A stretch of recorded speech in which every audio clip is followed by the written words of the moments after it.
Do red dots really make it different on your pistol for shooting?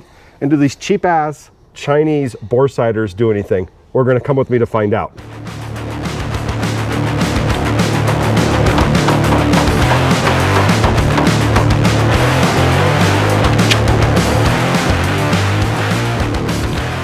Just got home from my friend's house after installing the red dot on my Staccato C2. And before we get too far, YouTube, I just want to show you this is a clear firearm. I am in a safe environment.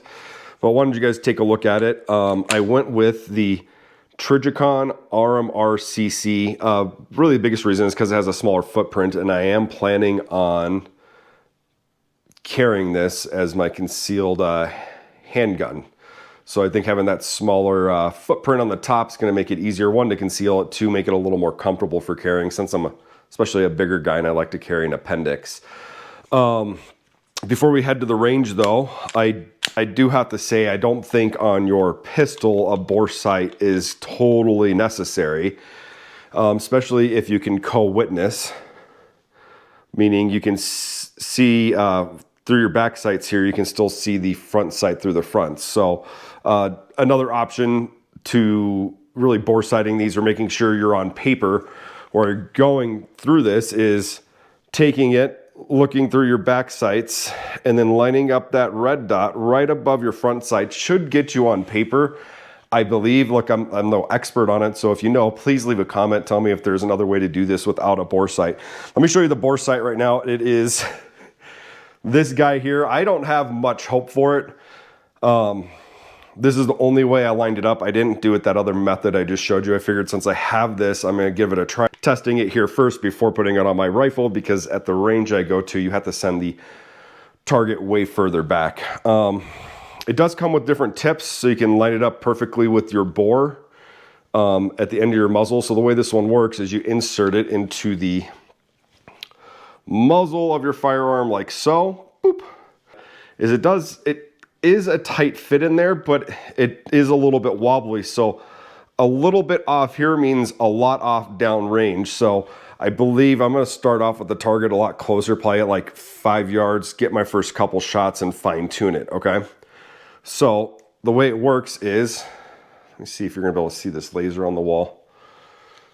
Yeah, right there, you can see the laser. So same concept as lining it up with your co-witness sights. Is you shine your light through there, look through the glass of the optic here, and then essentially line your red dot up right on top of that laser there.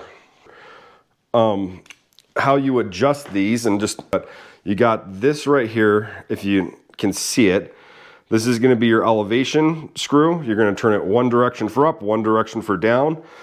And then depending on the sight you're using, it's going to tell you each click or each little dash how much that's going to adjust the elevation or the windage, and maybe it just depends on where you're lining up that target and where you're zeroing it in at.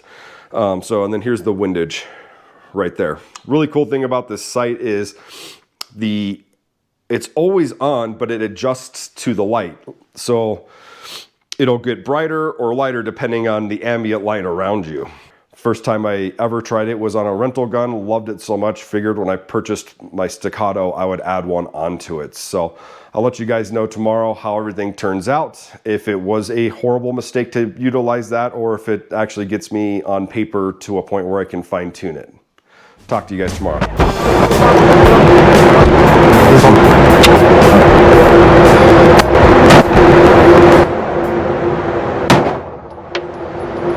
Yeah, dude, that is actually really freaking good. Here, let's bring it in. I'll show you the last couple shots.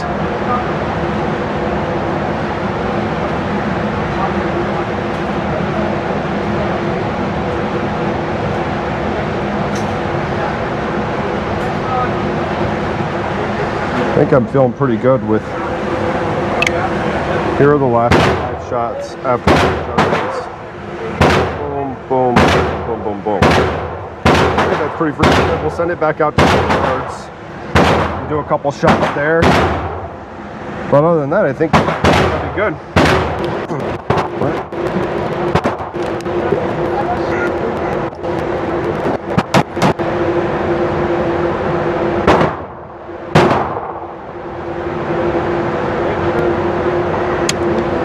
Yeah, so it's this magazine that I'm having issues with.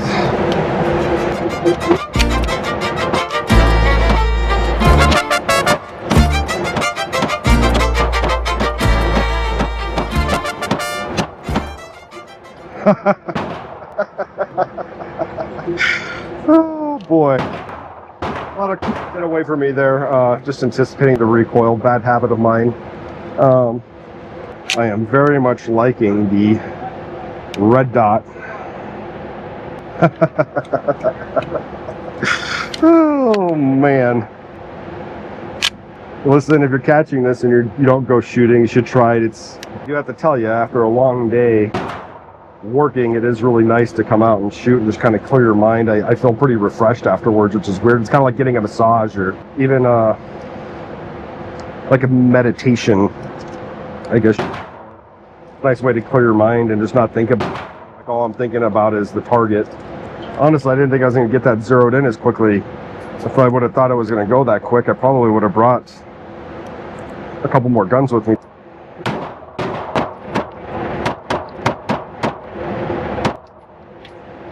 All right, look at lower, stripped lower receivers for the short barrel rifle build.